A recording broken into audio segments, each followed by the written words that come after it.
हर हर महादेव। दोस्तों नमस्कार, प्रणाम, स्वागत है आप सबका मेरे आज के ब्लॉग में। दोस्तों आजकल आप देख रहे हैं मेरे ब्लॉग में आजकल सूरत में, और आज यहाँ पर श्री शिव महापुराण का 7वां दिवस है और कथा का विराम दिवस है। आज यहाँ पर कथा विराम हो जाएगी और तत्पश्चात हम अपने उत्तराखंड, देवभूमि उत्तराखंड को चल देंगे, तो आपको दिखाएंगे। और आज तक आपने दिव्य शिव महापुराण की दिव्य झांकियों के दर्शन किए, पूरी कथा का तो श्रवण नहीं करा सकता क्योंकि 3-4 घंटे तक कथा चलती है। फिर मेरा ब्लॉग होता है कि अलग अलग दिनचर्या दिखानी होती है, इसलिए जो भी होता है क्लिप तो मैं दिखाते रहता हूँ। और दोस्तों आज तो आवाज़ भी बैठ रखी है, यहाँ पर जो हम वेद पाठ करते हैं तो उससे चिल्लाना पड़ता है, जोर जोर से पाठ करना पड़ता है, इसलिए आवाज़ भी बैठी है। और हमारे साथ वीडियो हमारे आचार्य जी बना रहे हैं, आचार्य अनिल गैरोला जी, जो देखते हैं आप वीडियो में अथवा हमारे साथ फोटो में।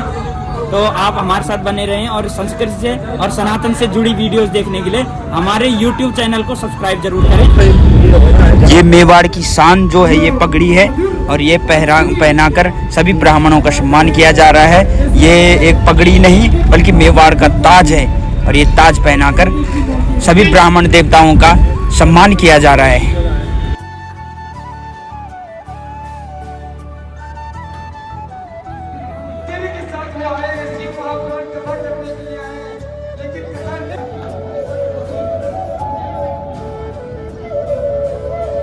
की मैया की जय। हर हर महादेव।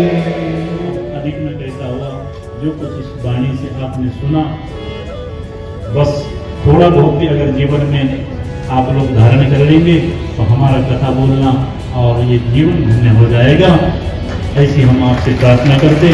जितनी खूबी आपने सुनी होगी वो शिव महापुराण की है और जितनी कमियां रही होगी वो सब हमारी है, इसलिए इस पुराण का कोई दोष नहीं, कोई कमी नहीं, हमारी कमी है। फिर भी आपके जीवन में जो व्याधि होगी, रोग होगा, आप हमारी झोली में दे देना और उस व्याधि को, उस रोग को, उस दोष को हम हरिद्वार जाकर गंगा जी में बहा देंगे।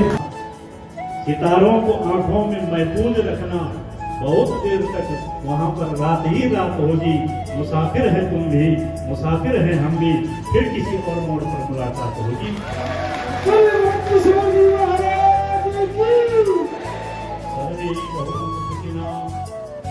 सर्वे सन्तु निरामयाः, सर्वे भद्राणि पश्यन्तु, मा कश्चित् दुःखभाग् भवेत्। जाने हमसे कोई भूल चूक हो गई हो तो अपना बालक समझ करके हमें क्षमा कर देना। नीर कहते हैं, उबलते हुए दूध में चावल को खीर कहते हैं। पानी को नीर कहते हैं, उबलते हुए दूध में चावल को खीर कहते हैं। भरत किशोर जी महाराज से मुखारबिंद से जो शिव महापुराण कथा सुनने का जो सौभाग्य हमें प्राप्त हुआ है, हम सभी श्रोतागणों से अपनी तकदीर कहते हैं। समाज के सभी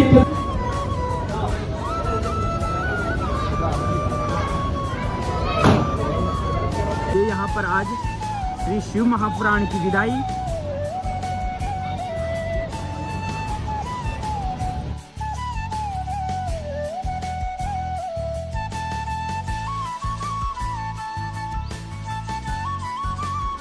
दोस्तों ये देख सकते हैं मेरे साथ है रिबू, इसका नाम रिवान है और बहुत ही क्यूट बच्चा है ना आप? ये देख लीजिए, बड़ा ही शैतान है ये देख लीजिए आचार्य जी के साथ कैसे मस्ती कर रहा है। और ये है कीर्ति, अरे मेरे भाई।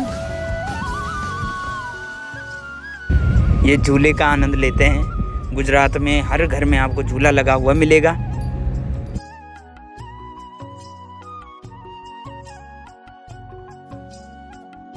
दोस्तों आज हम आए हैं अभी दूसरी गौशाला में, तो आपको दिखाएंगे यहाँ पर सभी यजमान लोग। तो ये देख सकते हैं यहाँ पर गौशाला भी, और गौशाला के साथ यहाँ पर गौ अस्पताल बनाया गया है और उसका उद्घाटन भी रखा गया था। तो इसलिए यहाँ पर गुरुजी को बुलाया गया है कि गुरुजी के हाथों से हॉस्पिटल का उद्घाटन भी। और ये गौ माताएँ बिल्कुल आनंद में, और ये आप देख सकते हैं कोई भी गौ माता बंदी नहीं है, ये खुली है और आनंद में मतलब लेती है, आराम कर रही है मज़े में।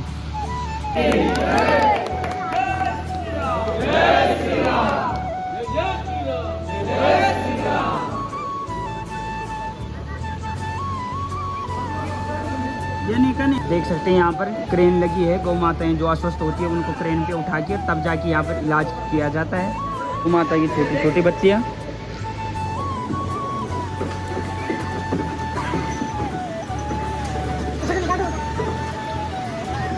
जय गौ माता।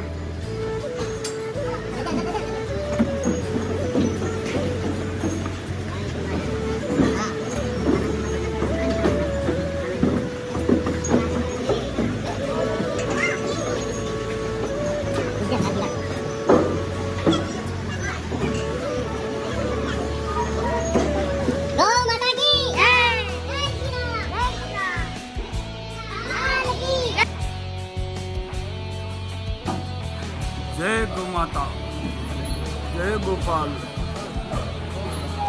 गौ माता राष्ट्र माता।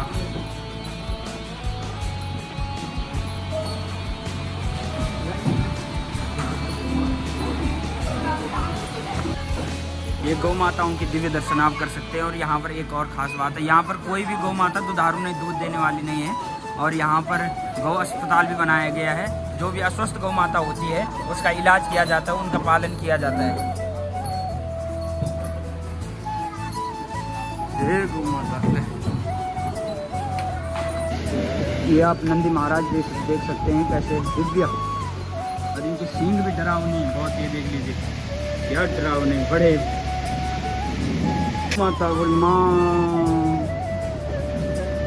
धन्य धन्य भारत धरा प्रगटे जहाँ गोपाल मात देव की सज गई, बने यशोदा लाल। धन्य भारती तवई कहाई, राष्ट्र माता पद को हट गाई।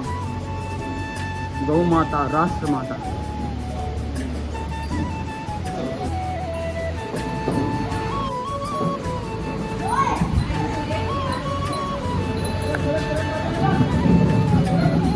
सराहनीय है और यही जीवन की सबसे बड़ी उपलब्धि है।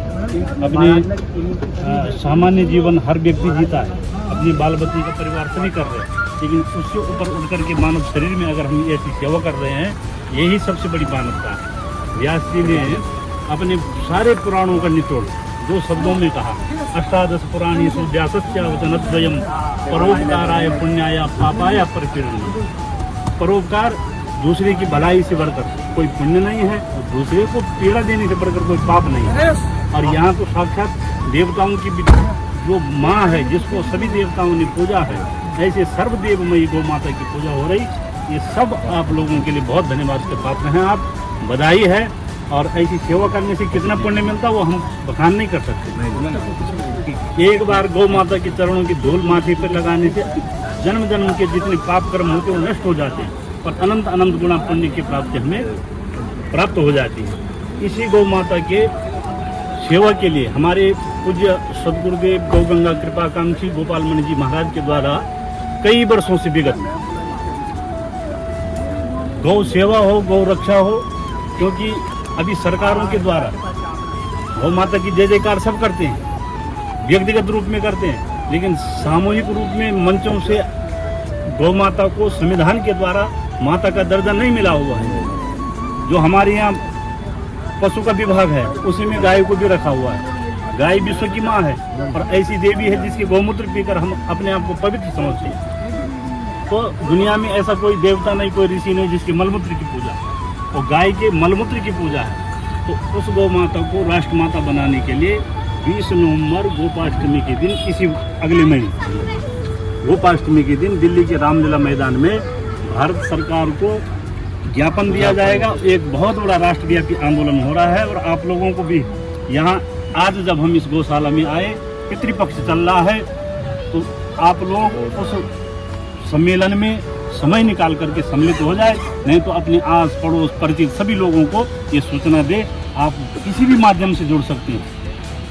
आज तो जमाना, जैसे पहले एकलव्य ने अपनी उंगली दे दी गुरु जी को, आज तो आपने अगर किसी गुरु जी का जो गौ सेवा कर रहे हैं उनके चैनल को सब्सक्राइब भी कर दिया, तो एकलव्य की दक्षिणा गुरु जी को प्रदान कर दी। तो आपकी एक बार उंगली दबाने से अगर गौ माता की रक्षा हो जाती है, तो इसमें हमें समर्पित होकर काम करना चाहिए। ये सब आप लोग बधाई के पात्र हैं। बहुत बहुत मंगल कामना करता हुआ आप सब लोगों को बहुत बहुत आशीर्वाद, शुभकामना। इंद्रो वृद्धस्रवाः स्वस्ति नः पूषा तथा विश्ववेद स्वस्ति नस्तार तैसो सूर्यो अजायतं श्रोत्राङ्गायश्च प्राणसमुखं अग्निरजायता स्तोदशवीरगुं सर्वगणगुं सस्ताये आत्मसानि प्रजासानि आना। भगवान ने भी पूछ लिया कि इतने लोग खड़े हैं, इनके पास में नहीं गया। तू कहता तुम मत आओ यहाँ, कारण क्या है? तो वो कहता कि मैं तुम्हारा मर्म जान गया। कहीं तुम्हारा मर्म नहीं जाना। तो इस बात पर परमात्मा को हंसी आई। क्यों हंसी आई? भगवान ने मन में विचार किया, बड़े बड़े तपस्वी ऋषि मुनि उनके शरीर पर दीमक लग गए साधना करते करते, तब भी मैं उनके मन में नहीं आया। और ये केवल नाव चलाते चलाते मेरा मर्म जान गया है। ये कौन सी अटपटी बात कर रहे हैं? तो परमात्मा हंसे। तो भगवान जब हंसता है तो सामान्य जीव को माया में डाल देता है। उस समय भगवान के साथ लखन जी हैं, सीता जी हैं, तो उनकी तरफ हंसे हैं परमात्मा। और अब जब भगवान आगे की जो लीला कर रहे हैं वो न सीता जी ने देखा न लखन जी ने देखा। फिर भगवान, क्योंकि प्रेमी मिल गए ना, और कौन प्रेमी चाहेगा कि हम दोनों के बीच में दूसरा कोई आएगा या हमारी बातों को कोई सुने? ये सामान्य व्यवहार में हर प्रेमी ये चाहेगा हम बोल रहे हैं और सामने वाला हमारा प्रेमी बोले, उसी में आनंद है। तो तब उस प्रेमी के साथ भगवान ने बहुत प्रेम से पूछा कि आखिर कारण क्या है, तुम क्यों नहीं बिठाने देते हैं? तो उसके दो कारण उसने बताए। केवट कहता है कि एक मेरा भगवान मांगने वाला नहीं है, मेरे द्वार पर मेरे घर पर अगर राम आए, भगवान बनकर आए, राजा बनकर के आए। एक बात ये थी। दूसरी बात उसने कहा कि छोट शिला भई नारी सुहाई, पाहन तेन काट कटनाई। मैंने सुना है महाराज, तुम्हारी राम कथा सुनी है और बहुत अच्छे से सुनी है। उसमें भी आपके चरणों की जो धूल है उसको मैंने बहुत ध्यान से सुना है कि अहिल्या गौतम ऋषि की जो धर्म पत्नी वो पाषाण बन गई थी, पत्थर बन गई थी। आपके चरणों की धूल पड़ते ही वो नारी बन गई। महाराज जी मेरी लकड़ी की नाव उस पत्थर से तो कठोर नहीं है, और ये अगर स्त्री बन गई तो हम खाएंगे क्या? राम जी ने कहा दूसरा धंधा कर लेना। उसने कहा मेरे दादा बाबा से एक ही काम रहा, गरीबी अमीर चलती रही, लेकिन हमने अपना धंधा जो है इसी को काम करते हैं और इसी से पार लगना है। तो ऐसा प्रेम में प्रेमी व्यक्ति जब मिल जाता है, उसी प्रकार अब राजा भाई ने बोला कि बैठना है, हमने कहा बैठ जाओ। अब भागवत पढ़ी पढ़ना और पढ़ेंगे ये तो घर की पिता की भागवत है। जी जय जय। हम बोले तो आप बोले सब हो रहा है और पितरों की कृपा है और पितरों का आशीर्वाद बना रहे, महादेव की कृपा बनी रहे।